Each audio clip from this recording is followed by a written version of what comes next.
कहते हैं जब किसी देश में बड़ा बदलाव करना हो तो उसकी शिक्षा नीतियों में भी बदलाव करना चाहिए। इसी के मद्देनज़र भारत में भी अब एक नई शिक्षा नीति लागू होने वाली है, जिसकी शुरुआत कल 29 जुलाई से हो चुकी है। सेंट्रल गवर्नमेंट के इस बड़े बदलाव के कारण अब देश के सभी स्टूडेंट्स ही नहीं बल्कि उनके माँ बाप के जीवन में भी कई बदलाव आएंगे।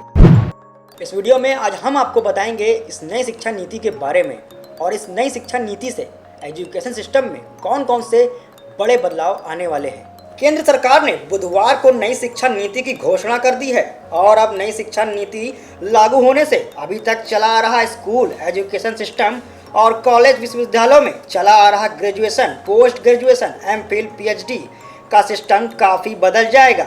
और तो और मानव संसाधन विकास मंत्रालय का नाम बदलकर अब शिक्षा मंत्रालय कर दिया गया है। नई शिक्षा नीति अगले वर्ष 2021 और 2022 के एकेडमिक सेशन से लागू होगी। अभी तक देश में शिक्षा व्यवस्था 10+2 के फॉर्मेट पर चलती थी, लेकिन अब इसे बदल दिया गया है। अब शिक्षा व्यवस्था 5+3+3+4 के फॉर्मेट पर चलेगी।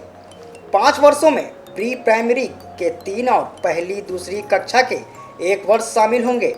अब बच्चों पर मोटी मोटी किताबों का बोझ नहीं होगा, उन्हें खेलकूद और दूसरे तरीकों से बेहतर शिक्षा देकर उनकी नींव मजबूत की जाएगी।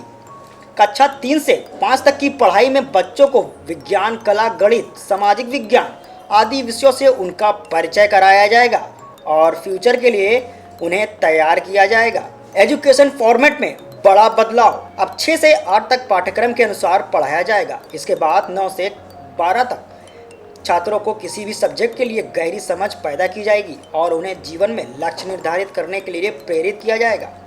आखिरी 4 वर्ष की एग्ज़ाम सेमेस्टर सिस्टम में होगी, यानी 6 महीने पर 2 परीक्षाएं होंगी और इनके अंक जोड़कर फाइनल रिजल्ट तैयार किया जाएगा। एक और बड़ा बदलाव किया गया है कि अब 5वीं कक्षा तक की एजुकेशन राष्ट्रीय भाषा या स्थानीय भाषा में ही होगी, यानी अब अंग्रेजी में पढ़ना अनिवार्य नहीं होगा और न ही स्कूल इसके लिए दबाव डाल सकते हैं। इंग्लिश बस एक विषय की तरह पढ़ाई जाएगी। कक्षा 6 से अब बच्चे बनेंगे स्मार्ट। शिक्षा नीति में अब इस बड़े बदलाव के तहत अब छात्र क्लास 6 से ही अपने पसंद के विषय की पढ़ाई और उससे जुड़ी हुई ट्रेनिंग कर सकते हैं, जिसमें सॉफ्टवेयर और मोबाइल एप्लीकेशन बनाने की टेक्नोलॉजी सीख सकेंगे। छात्र खुद को देंगे मार्क्स। अब छात्रों को रिपोर्ट कार्ड तैयार करते समय उसके व्यवहार, मानसिक क्षमता, करिकुलम एक्टिविटी आदि को ध्यान में रखा जाएगा। नई शिक्षा नीति के तहत छात्र खुद का आकलन करके खुद को मार्क्स देंगे। इसके साथ ही विषय को पढ़ाने वाले अध्यापक और उस छात्र के साथ पढ़ने वाले छात्र भी उसे मार्क्स देंगे। नई शिक्षा नीति से कॉलेज स्टूडेंट्स को बड़ा लाभ। यदि किसी स्टूडेंट्स के 12वीं कक्षा में कम नंबर आए हैं और किसी कॉलेज में एडमिशन नहीं मिल पा रहा है तो कॉमन एप्टीट्यूड टेस्ट छात्र दे सकते हैं। इसमें इन नंबर्स को आपके 12th क्लास के नंबर के साथ जोड़ दिया जाएगा। इसके बाद छात्र अपनी पसंद के कॉलेज में एडमिशन ले सकते हैं। कॉलेज में संगीत, कला, साहित्य और संस्कृत भाषा को बढ़ावा देने के लिए हर विषय संस्कृत में भी छात्रों की इच्छा पर पढ़ाया जाएगा। सभी कॉलेजों के लिए फीस तय की जाएगी, जिससे कॉलेज मनमानी फीस छात्रों से ना वसूल सके।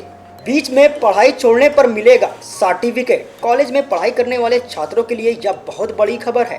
पहले यदि कोई छात्र 3 साल या 4 साल का कोर्स करता था और उसे 2 साल में ही छोड़ देता था तो उसकी एजुकेशन अधूरी रह जाती थी, लेकिन अब ऐसा नहीं होने वाला। इसके साथ ये स्टूडेंट यदि 1 साल की पढ़ाई किसी कॉलेज से करके छोड़ता है और दूसरे साल की पढ़ाई किसी अन्य कॉलेज से करना चाहता है तो इसकी यह भी इच्छा पूरी हो जाएगी और उसको यह छूट मिल जाएगी। यदि कोई छात्र इसी कॉलेज से 1 वर्ष पूरा कर लेता है और पढ़ाई छोड़ता है तो उसे सर्टिफिकेट भी दिया जाएगा।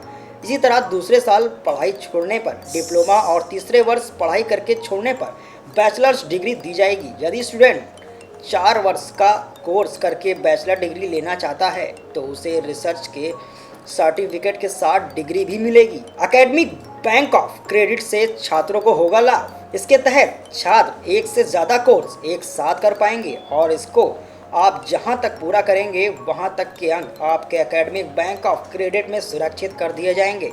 यदि आप किसी कारणवश बीच में कोर्स छोड़ते हैं और बाद में फिर उसे करना चाहते हैं जहां से आपने उस कोर्स को छोड़ा था वहीं से आप उसे शुरू कर पाएंगे और फाइनल डिग्री में एकेडमिक बैंक में सुरक्षित आपके अंक को जोड़ दिया जाएगा।